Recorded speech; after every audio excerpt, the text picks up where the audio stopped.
We are talking about the breaking news item, which happened last night, which was that a letter that was from Charlie Kirk just from a few weeks ago to Benjamin Netanyahu. Now, Benjamin Netanyahu had referred to this letter and pulled out some selective quotes.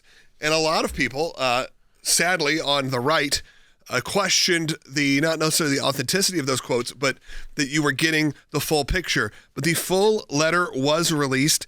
And what this letter really showed was that look, I don't want to put words into anyone's mouth, but if you read this multi-page letter from Charlie Kirk, it lays out a pretty specific plan about how to get the American people back on the side of Israel as he saw that there was an issue coming, which we all have said, by the way, for years, that Israel fails on the PR battle. And this is precisely what he wanted. And when you actually read this, I don't think there is a second in here that makes you consider whether... I think I've said all of this on air before. Yeah, but same, that he is wavering from his support of Israel. Different times in history of different conflicts Israel's been in, because we've represented Israel's position at the ICC. We've always talked about there's a difference in how Israel gets the 2 days of the world saying, yes, what happened to you is bad, the rockets, and then they respond like any other sovereign nation, and the whole world then starts to condemn them. But I want to just read the first part of the letter, because of all these other influencers, I'll name them out, Candace, Tucker, they were all saying this letter was going to be, he was moving away. Let me read you the first paragraph. Let me ask you if you think Candace had no idea what this letter was or just lying. Tucker as well. Dear Mr. Prime Minister, one of my greatest joys as a Christian is advocating for Israel and forming alliances with Jews in the fight to protect Judeo-Christian civilization. Most recently, I'm proud to have taken over Ambassador Huckabee's show on TBN, and I will tell you, because I've been on that show a number of times, and now he's the ambassador to Israel, where we continually support Israel and the Jewish people. As Mohammedanism spreads, and that's, of course, radical Islam, into Western societies, it's critical that Jews and Christians stay united in the effort to contain and roll back radical Islam and Sharia law. Here's the part that we've been talking about that the Candaces and Tuckers try to jump on, is he was moving away from Israel. It's the opposite. I regret to report that anti-Israel and anti-Semitic trends are at a record levels on social media.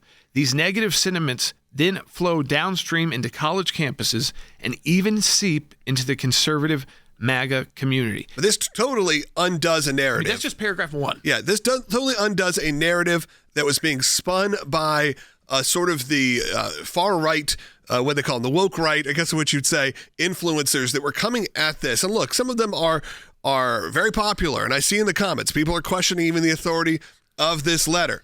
Now, of course, we've checked. A lot of sources have reported that this is accurate, that this is coming from real sources here. This isn't real. No one has said it isn't real. It would have come out immediately if it wasn't. And I think this is a moment where we need to go, okay, question your sources, sure, but question also what you're hearing. Because, again, if you listened to Charlie Kirk's statements or something like that, they were taken in and out of context, whether that's on Megyn Kelly, whether that was on Candace Owens, whether that was from Candace Owens or from Tucker. Pieces of these statements. Sure, conversations were happening. But here's this letter that kind of proves the opposite. The PR battle for Israel has always been very tough. Israel does a lot of things good, but they have really stunk in terms of getting the mainstream media and to getting influence and everything to understand what they're doing and why what they're doing is right. Well, and when you go back to this letter, one, it debunks what some of the conservative influencers like Candace and Tucker have been lying about or making up about that. Well, they're wrong. Yeah. One, that, he was changing his mind. No, this entire thing is actually how to combat the rhetoric coming from some of these influencers that have turned their back on Israel and play into these wild 1,000-year-old anti-Semitic tropes and conspiracy theories. But the thing is, they haven't just turned their back on Israel or said, you know what, that's not an issue I care about anymore. I'm America first. I don't care about what goes on in Israel and the Middle East. That is one thing. And I'm not for that either.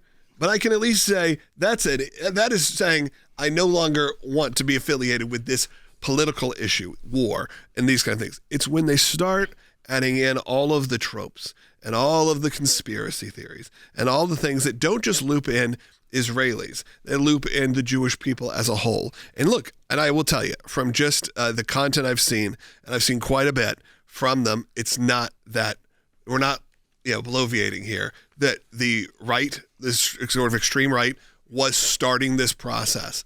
And lumping it in with a lot of their issues with immigration, a lot of issues with a lot of things. Support of Israel started coming in. Netanyahu had to come out and say, we didn't kill Charlie Kirk. Yeah. And in fact, Charlie Kirk, how many visits he had made, he talked about this letter, the support, how he was trying to help Israel. I mean, and people said he was trying to steal the moment. No, he only had to do that because a bunch of people with huge microphones in the U.S. were blaming Jews for killing Charlie Kirk. Yeah. And specifically Netanyahu. And then gaslighting the American people, yes. or their audience when, why would he say that? Why would he have to come out and say that? No one was saying that. It's like, yes, you actually were inferring that. You directly were. And this is a part, I think, once again, it goes to what you and Jordan and everyone at the ACLJ has said for a long time on this broadcast and in our work with ACLJ Jerusalem about Israel needing to find a better way to present themselves to the world, especially to the American audience. But this even pushes back that, the Israelis were trying to buy him. That's been a narrative that's been pushed disgustingly after his death and assassination. But it says he gives some examples of things he's hearing at his events from conservatives that are coming to his events. And then he says, above are just a sampling of the negative Israel Jewish comments and questions I confront on college campuses. I am accused of being a paid apologist for Israel when I defend her. Does that sound familiar? And then, however, if I don't defend Israel strongly enough, I'm accused of being anti-Semitic.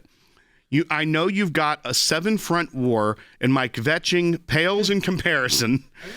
But I'm trying to convey to you. Dennis Prager played a huge and he mentions role in that. his life, yeah. And he says, but I'm trying to convey to you that Israel is losing support even in conservative circles.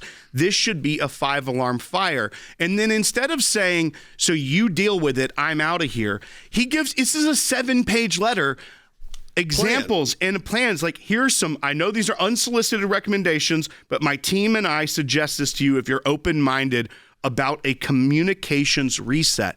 Starts giving him a playbook of how to speak to American conservatives. Because as you mentioned, sometimes it gets lost in translation when you're trying to speak to an American conservative audience. And unfortunately, some people with big platforms and big microphones, as Jordan said, are going to tell lies to get their point across in their dollars. People think AIPAC does this. That AIPAC plays very down the middle. It's a bipartisan group to just try and keep U.S. support from Israel by both Republicans and Democrats.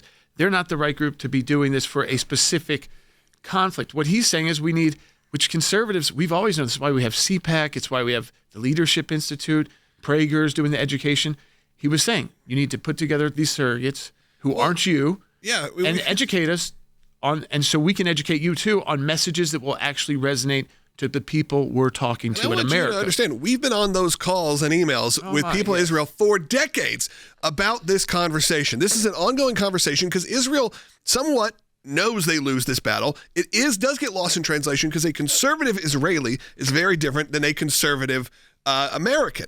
They have similar political views, but it's definitely not one-to-one. It's not one-to-one culturally. It's not one-to-one socially.